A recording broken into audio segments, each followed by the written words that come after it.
السلام علیکم اسٹوڈنٹس، آج کا جو میرا لیکچر ہے کلاس 7 کے لیے ہے اور ان کا جو عنوان ہے لازوال علم۔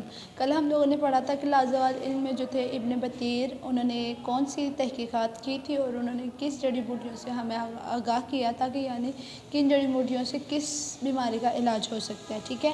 اب ہم دیکھتے ہیں کہ ان کا کل ہم لوگوں نے یہ بھی پڑھا تھا کہ ان کا جو پہلا مدرسہ تھا وہ کون سا تھا، ٹھیک ہے نا۔ یہ ہمیں پتہ ہے کہ ان کا پہلا جو مدرسہ تھا وہ ان کے ارد گرد جو جنگل تھے وہ ان کا پہلا مدرسہ تھا، کیونکہ وہ اس جنگل میں جایا کرتے تھے اور وہاں جا کر جانوروں کی بیماریوں کے متعلق معلومات حاصل کرتے تھے اور ساتھ میں جو جڑی بوٹیاں ہوتی تھیں ان پہ بھی تحقیق کرتے تھے اور سوچ بچار کرتے تھے کہ یہ کس بیماری کے لیے استعمال ہو سکتی ہے۔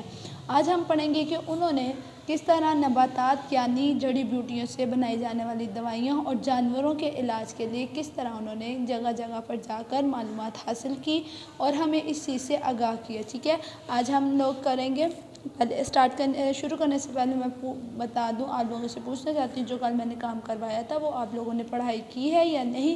اگر نہیں کی تو بچوں یہ آپ یاد رکھو کہ جو ہم لوگ پڑھا رہے ہیں آپ لوگوں کو، یہ آپ لوگوں نے یاد کرنا ہے، اس کے آپ لوگوں نے پڑھائی کرنی ہے۔ اس کا مقصد یہ ہے کہ جب آپ لوگوں کے اسکول اوپن ہوں گے تب آپ لوگوں سے ان کے بارے میں جو کام کروایا جاتا ہے وہ چیک ہوگا اور جو پڑھایا جاتا ہے وہ سنا جائے گا، ٹھیک ہے۔ اور جو زبانی یاد کرنے کے لیے دیا جاتا ہے ان کا ٹیسٹ بھی ہوگا، ٹھیک ہے، تاکہ تب آپ لوگوں کے لیے مشکل نہ ہو یاد کرنے میں، اس لیے آپ لوگوں کو ساتھ ساتھ بولا جاتا ہے کہ آپ لوگ یاد بھی کریں ان کو، ٹھیک ہے۔ نیکسٹ ہم آج سٹارٹ کرتے ہیں۔ اس کے بعد ابن بطیر نے اپنے وقت کے متعدد ماہرین نباتات سے کسب علم کیا۔ اب متعدد مطلب ان کے جو استاد تھے وہ متعدد ماہرین تھے اور نباتات میں ان کو انفارمیشن تھی ہر چیز کی کہ کیا کیا بتایا جا رہا ہے۔ انہوں نے ان سے علم حاصل کیا، انہوں نے مختلف زبانیں سیکھی تاکہ غیر عربی کتابوں کا مطالعہ کر سکے۔ اب انہوں نے کیا کیا تھا کہ عربی کے علاوہ باقی تمام زبانیں بھی سیکھی تھی تاکہ جو باقی کتابیں لکھی گئی ہیں وہ صرف عربی زبان تو نہیں تھی نا کہ جو صرف وہ عربی زبان سیکھتے، اسی وجہ سے انہوں نے ساری زبانیں سیکھی تاکہ اگر انہوں نے دوسری کتابوں کا مطالعہ کرنا ہو تو ان کو باقی زبانیں بھی آتی ہوں۔ چنانچہ انہوں نے چالینوس بقراط کی کتابوں کے علاوہ ابن سینا اور ادریسی، ابوالعباس نباتی کی کتابوں سے بھی بہت کچھ سیکھا۔ اب انہوں نے بتایا ہے کہ جب انہوں نے جالینوس اور بقراط کی کتابیں پڑھی تھی نا، یعنی نباتات کی تعلیمات حاصل کرنے کے لیے، اس کی انفارمیشن حاصل کرنے کے لیے، تو انہوں نے اس کے علاوہ اس کے ساتھ ساتھ ابن سینا اور ادریسی، ابوالعباس نباتاتی کی بھی کتابوں سے بہت کچھ سیکھا تھا۔ ان کی بھی کتابیں انہوں نے پڑھی تھی، ان کا بھی انہوں نے مطالعہ کیا تھا تاکہ جو انفارمیشن مجھے دوسری کتابوں سے نہیں ملی وہ ان کی کتابوں سے حاصل ہو جائے۔ آگے ہیں وہ حصول علم کے اتنے شرائط تھے کہ 20 برس کی عمر کو پہنچتے ہی اس مقصد کے لیے اندلس سے چل پڑے۔ اب ان کو علم حاصل کرنے کا اس قدر شوق تھا کہ وہ جب ان کی 20 سال کی عمر ہوئی تھی نا تو انہوں نے اندلس اپنا جو شہر تھا، جو اپنا علاقہ تھا، اس کو چھوڑ دیا تھا، صرف کس کے لیے؟ پڑھائی کے لیے اور زیادہ سے زیادہ معلومات حاصل کرنے کے لیے اندلس سے چل پڑے۔ اور ایسے چلے کہ پھر اندلس واپس آنا نصیب نہ ہوا، تو پھر انہوں نے جب تعلیم کے لیے وہ چلے تھے تو وہ پھر دنیا کے ہر ممالک میں گئے، وہ پھر کیا تھا کہ اندلس واپس نہیں آئے تھے، ٹھیک ہے۔ وہ پھر زیادہ تر واپس اپنے جہاں ان کے آباء و اجداد رہتے تھے اس شہر میں یا اس قصبے میں وہ کبھی بھی واپس نہیں آئے تھے۔ وہ پھر علیحدہ دنیا کے علیحدہ جگہوں پر وہ کرتے رہے تھے، ان معلومات حاصل کرتے رہے تھے اور تعلیم حاصل کرتے رہے تھے، ٹھیک ہے۔ پہلے وہ مغربی سمت میں گئے، پہلے وہ مغرب سائڈ پہ گئے، وہاں سے الجزائر، تنیوس، برکا، طرابلس اور سمندری راستوں سے ہوتے ہوئے ایشیائے کوچک پہنچے۔ اب ان کا کیا تھا کہ جب انہوں نے سب سے پہلے جو اپنا سفر شروع کیا تھا وہ مغرب والی سائڈ سے شروع کیا تھا، تو وہ پھر مغرب سے ہوتے ہوئے الجزائر پہنچے، الجزائر سے تیونس پہنچے، تیونس سے برکا پہنچے، برکا سے طرابلس پہنچے اور پھر سمندری راستوں سے ہوتے ہوئے یعنی سمندروں میں بھی معلومات حاصل کرتے رہے، سمندری علاقوں میں بھی رستوں سے ہوتے ہوئے پھر وہ ایشیائے کوچک کوچک پہنچے، وہاں پہنچے، پھر وہاں سے یونان کا قصد کیا۔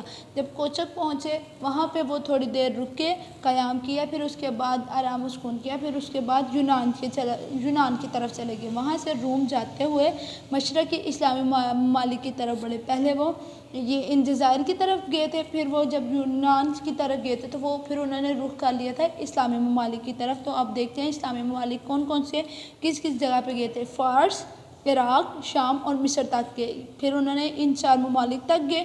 وہ ان تمام علاقوں میں نہ صرف مسافر بن کر نہیں گزرے بلکہ ہر جگہ کچھ عرصہ قیام کیا۔ اب ان کا یہ تھا کہ یہ نہیں کیا تھا کہ اگر ایک شہر پہ پہنچے ہیں تو ابھی صبح پہنچے اور رات کو چل دیے، نہیں، انہوں نے ایسا نہیں کیا۔ وہ کیا کرتے تھے، وہاں پہ رکتے تھے، کچھ دن قیام کرتے تھے اور وہاں پہ تجربہ وغیرہ کرتے تھے، جڑی بوٹیوں کا، جانوروں کی بیماریوں کا، ان کی سب کی معلومات حاصل کرتے تھے، ٹھیک ہے۔ وہاں کی جڑی بوٹیوں کا مطالعہ کیا، وہاں کے مقاموں نے ان کے خواص پر بحث کی اور ہر جڑی بوٹی کے اگنے کی جگہ اور آس پاس کی زمین کا اچھی طرح معائنہ کیا۔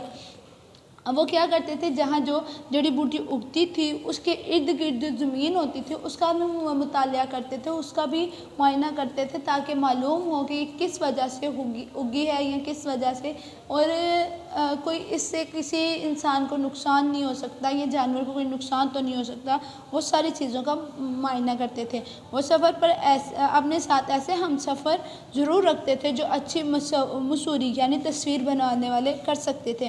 اب ان کو ساتھ جو ہم سفر ہوتے تھے نا، ان کو رکھتے تھے جس کو تصویریں بنانی ہوتی تھی۔ آج کل تو کیمرہ چلے ہیں، لیکن پہلے یہ ہوتا تھا کہ ہاتھ سے تصویریں بنائی جاتی تھی۔ تو وہ کیا کرتے تھے، جو ان کو نئی جڑی بوٹی ملتی تھی اس کی وہ تصویر بنوا لیا کرتے تھے۔ وہ ان ہر جڑی بوٹی کی تصویر بنوا لیتے تھے۔ ان علاقوں کی نباتاتی علماء سے بھی ملاقاتیں ابن بطار کے سفر کا لازمی حصہ تھی۔ اس طرح وہ اپنے زمانے کے بے مثال نباتاتی عالم بن گئے، جنہیں پودوں کے اگنے، نشو و نما پانے، ان کے ناموں، صورتوں اور قسموں کے سب سے زیادہ معلومات تھی۔ اب ان کا کیا تھا کہ وہ مثالی نباتات یعنی نمبر 1 جس کو بولتے ہیں نا، وہ نباتاتی یعنی ڈاکٹر بن گئے تھے۔ جڑی بوٹیوں کا مطالعہ ان کے پاس تھا، ان کے پاس تعلیمات تھیں ہر چیز کی، تو اس لیے ان کو نمبر 1 پرائز عہدہ دیا گیا نمبر 1 کا، کہ وہ نمبر 1 جو نباتاتی عالم ہیں وہ بن چکے ہیں، کیونکہ ان کے پاس ہر چیز کا علم تھا۔ اب آخرکار ابن بطیر نے مصر میں مستقل سکونت اختیار کر لی، جہاں ایوبی سلطان ملک الکامل نے ان کو بڑا مرتبہ دیا۔ اب انہوں نے مصر میں قیام کیا، وہ مصر میں کافی عرصہ رہے تھے۔ اب جو وہاں کا سلطان تھا یعنی بادشاہ جو تھا ایوبی سلطان تھا، انہوں نے ان کو بڑا مرتبہ دیا اور ان کے اپنے حواس میں بھی شامل کر لیا۔ الکمال کی وفات کے بعد اس کے بیٹے نجم الدین ایوب نے بھی انہیں اپنے والد کی طرح عزت دی۔ وہ نجم کے ساتھ قاہرہ اور دمشق آتے جاتے رہے۔ اب ان کا کیا تھا کہ جب ایوبی سلطان کی وفات ہوئی تو اس کے بعد کیا کرتے تھے کہ ان کی وفات کے بعد ان کے بیٹا جب بادشاہ بنا، تو جب اس کے بیٹا بادشاہ بنا تو اس کے بیٹے نے بھی ان کو اتنی ہی عزت دی جتنا اس کے والد نے ان کو عزت دی تھی۔ اب ابن بطیر کی سب سے مشہور کتاب الجامعہ ہے۔ اس کتاب میں طریقہ تحقیق بالکل جدید انداز رکھتا ہے، بلکہ اسے تجرباتی کہا جاتا ہے تو زیادہ مناسب ہے۔ یہ کتاب مفرد ادویات اور غذاؤں کے بارے میں ہے۔